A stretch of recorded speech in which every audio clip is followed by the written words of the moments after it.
রেদওয়ান রফিকীকে কঠিন ধুলাই দিলেন জামাত বক্তা আবুল কালাম আজাদ মাদানী। আগে সম্পূর্ণ ভিডিওটি দেখুন, তারপরে বলছি। মুফতি রেদওয়ান রফিকী সাহেবের নাম শুনেছেন, উনি তাকে গাজীপুরে বোট বাজারে ওইখানে থাকে। এই ব্যক্তিটা এত বেশি মানুষকে কটাক্ষ করে কথা বলে, এত বেশি ছোট করে কথা বলে, ভাই আলিয়ার আলেম সেও আলেম, চরমনার আলেম সেও আলেম, খিলাফতের আলেম সেও আলেম, কাউকে ছোট করে কথা বলা যাবে না, গীবত করে কথা বলা যাবে না। উনি প্রত্যেকটি কথায় জামাত ইসলামের আকীদার ভিতরে সমস্যা, খিলাফতের আকীদার ভিতরে সমস্যা হয়েছে, উনি 24টি ঘন্টা শুধু এদের পিছনে লাগিয়ে রাখার জন্য চেষ্টা করে। আমি বলছি ওই ব্যক্তিটার ব্যাপারে আমার না বললেই হয় না, যেহেতু লাইভ দেখানো হচ্ছে, সারা বাংলাদেশের মানুষ দেখবে। আমি এই কথাটি বলতে চাই, আমি মুফতি রেদওয়ান রফিকী সাহেবের ব্যাপারে বোট বাজারে থাকে, এই ব্যক্তিটা তার গমর ফাঁস করে না দিলে আমার ভালো লাগছে না।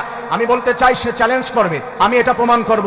মুফতি রেদওয়ান রফিকী সাহেবের পিছনে বোট বাজারে তার এলাকায় তার পিছনে কেউ নামাজ পড়তে চায় না। কারণ হচ্ছে কি, ওনার চরিত্রের ভিতরে সমস্যা আছে, প্রবলেম আছে, ওনাকে নিয়ে মামলা পর্যন্ত হয়েছে, ওনাকে নিয়ে অবজেকশন উঠেছে, উনি চারিত্রিক সমস্যা। এই বেচারা আপনাকে নিয়ে যদি আমরা তুলে ধরি, আমরা যারা আশপাশে জানি, আমরা আলেম ভাই একজন আরেকজনের গীবত করতে চাই না, কিন্তু আপনি যেইভাবে লেগেছেন জামাতের খিলাফতের পিছনে, আজ দেখেন আলেমদের ঐক্য নষ্ট করার পিছনে এরা কাজ করছে।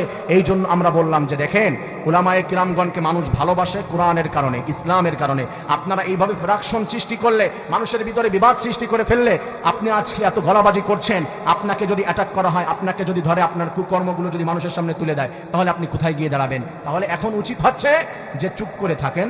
আমরা চাই যে বিএনপি আসুক, জামাত আসুক, চরমনায় আসুক, কোরআন দিয়ে যেন কথা বলে, আমাদের অধিকারগুলো যেন আমরা ফিরে পাই। আল্লাহ তাআলা এইভাবে কাজ করার তৌফিক দান করেন। আর যদি পারেন না, আমিন।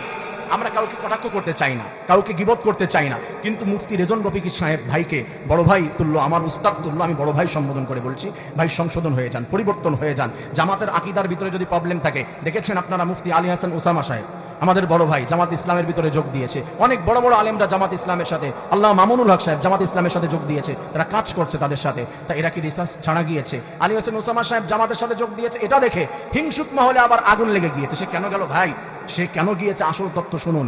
এটাকে রিসার্চ করে যে যত বিরোধিতা করতে গিয়েছে জামাতের কাছে গিয়ে দেখেছে আদর্শ এত ভালো এবং তাদের রাজনৈতিক নীতিমালা এত সুন্দর, এটা দেখে আকর্ষিত হয়ে মুফতি আলী হাসান ওসামা যোগ দিয়েছে। আপনি বিরোধিতা করেন না, আপনি গীবত করেন না, আপনিও অ্যানালাইসিস করেন, আপনিও গবেষণা করেন, আপনিও তাদের সাথে কাজ করার চেষ্টা করেন, সফলতা দিয়ে দিবেন কে?